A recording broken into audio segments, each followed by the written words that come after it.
All right, so markets just opened. They're up a little bit, pretty flat actually. Q2 earnings are coming out now. And I think a lot of people are concerned because Q2 earnings will be ugly and they're, relative to Q1. And they're thinking the market is going into a pit. Look, man, I don't know. But let me just tell you, the Q2 earnings have already been priced into the market. This is why we had the decline back from February to March 23rd, because of the Q2, right?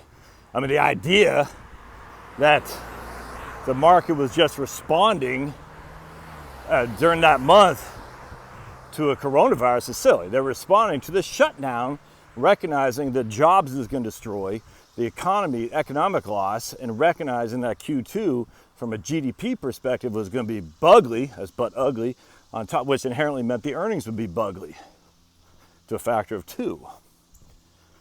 So when Q2 earnings come in and they'll be ugly, that's already priced in the market. We already know this. No one did not know that Q2 earnings were not going to be ugly when they're going to be ugly relative to the end of 2019. Everybody knew that. That's the thing about people, man. You cannot, look, here's the problem I think a lot of people have. They think their level of knowledge is unique, and thus they can do something that no one else can do in terms of investing. They have this knowledge that no one else knows. And if they can just deploy that knowledge at the right time, in the right way, they can be rich, I tell you. And you can't do that, man. The market is completely random.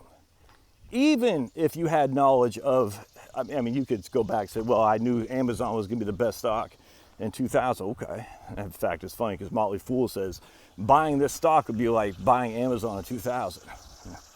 I was kind of chuckle at that because the insinuation is that Motley Fool has knowledge that no one else has, which is silly. And then Motley Fool also has advertisements, which actually drive me crazy. Motley Fool issues this rare double down or all in warning or something like that. I've been seeing that ad in my feed for over a year. So it ain't that rare if it's been there for over a year. But people fall for this stuff. Clickbait. All right, so we got a country of 330 million people, all right? Let's just say 5% of them are investors. All right, so that's what, 17 million people, all right, just for simplicity. All right, roughly 16 and a half. All right, of all the brain power, the minds, the algorithms, the computing knowledge of all those people, do you think you have something on them? And that's just in the United States. That's for, and not only that, a good amount of those people, thousands, are doing this daily, minute by minute, second by second, with the best minds in the market, the best software in the market. Do you think your trading theory has any level of knowledge up on these people? The answer is unequivocally no, you don't. Part 2, even those people with the best and brightest software minds, PhDs, the whole thing, they don't know which stocks are going to outperform. You know why? Because it's random. I'm telling you, man, just look at Burton Malkiel's Random Walk Down Wall Street and just read it. You'll see that even with your knowledge of earnings, undervaluations, all this, some stocks outperform, some stocks don't. There's no way to know which will do it. None. If you want to be a spectator or speculative investor, you'd be better off just going to the roulette table. Isn't it like a 52% chance you'll lose at roulette, a 48% chance you'll win? That's better odds than saying my knowledge on stock A is better than other people's knowledge. Thus, stock A will outperform. There's just no evidence of that whatsoever, man. None. And so you're going to say, well, earnings. Well, again, earnings are priced into the market from last month, from last quarter. The market is always forward-looking from 3 months. The market today has nothing to do with earnings today that were already baked in from the last quarter. The market today is pricing where they expect earnings to be at the end of Q3. So if we see a down movement in the market, the reason for that is because the earnings coming out today, it's already been baked in the cake. The earnings expectations coming out for Q3, though, is will drive the market. And look, I have no idea what the market will be after I'm done with this video. The market will be based on expectations of Q3 earnings. So even though Q2 earnings are going to be ugly, we already knew that. Everyone knew that going in. Now, if we get some surprises that Q2 wasn't as bad as what expectations were, I would expect to see a market increase because people were expecting, a 25% decline in GDP in Q2 or something like that. If it comes out to be less, with earnings specifically to that company, they'll say, wow, that's pretty good. But they're still looking at what they're expecting for the next 3 months, the next quarter of earnings. That's what they're looking at, which is why I was wishing Trump would have got approved to have the SEC not have quarterly stuff, just annual, because this quarterly stuff is stupid. Such a waste of time, such a waste of money. Creates way too many speculators as non-investors. Stupid. But anyway, maybe if he wins re-election. All right, be that as it may. So earnings are driving forward-looking projections for the markets. The analysis that are coming out today are saying what the expectations are for earnings going into Q3. Has nothing to do with reported earnings for Q2.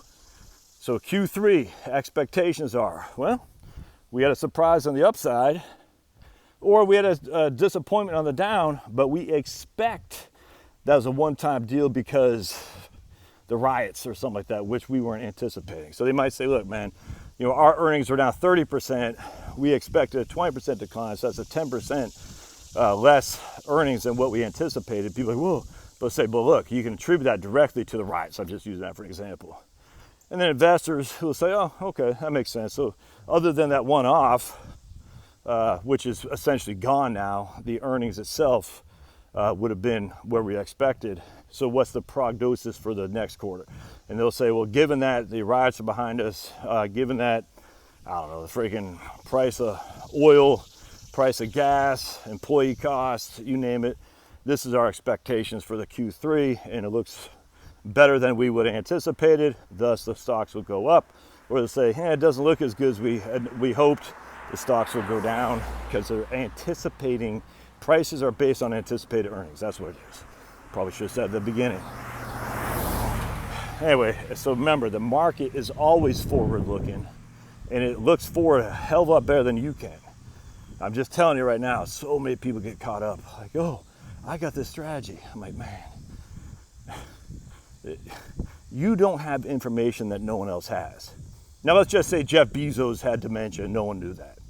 That'd be inside information that Jeff Bezos' second, I don't even know if he got married to this other lady or not, but she would have that, you and I would not.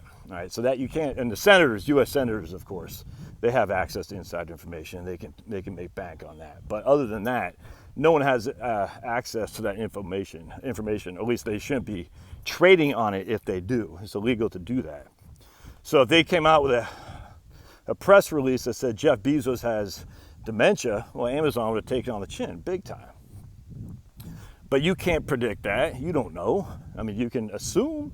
But again, all that information is already publicly available, is already ready. That's what they call the efficient market hypothesis. All the information is out there, is ready for anyone who wants to review it. There's no inside information that's publicly or that's privately able to be traded in theory. I mean, I know there is some information that's, privately held that people get rich off. I get that. That's supposed to be illegal, and you don't have it. If you're sitting there on your walk in Milton, Georgia, I guarantee you do not have public information or information that no one else has. It's all efficient. All the knowledge is out there for everyone who wants to look at it. And because that, you have no insight any more than that guy over there or that guy over there. None. So don't trade as if you do, and don't sweat earnings coming out, because if they come out negative, we already knew that. All right, that's all I pretty much want to say on that. Hope that makes sense. Let me know if you have any questions. Thanks now.